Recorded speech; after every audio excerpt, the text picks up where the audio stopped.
నమ్మటం చేత కావాలి.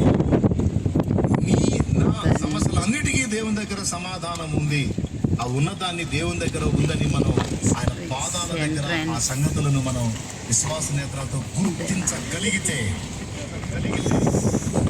తప్పనిసరిగా న్యాయంగా క్రమముగా మనం దేవుని ఎదుట అడిగిన ప్రతి దానికి కూడా, విశ్వసించిన ప్రతి దానికి కూడా న్యాయమైన, సహేతుకమైన, సమంజసమైన, యుక్తమైన ప్రతి దానికి కూడా ఖచ్చితంగా దేవుని దగ్గర జవాబు ఉండి తీరుతుంది.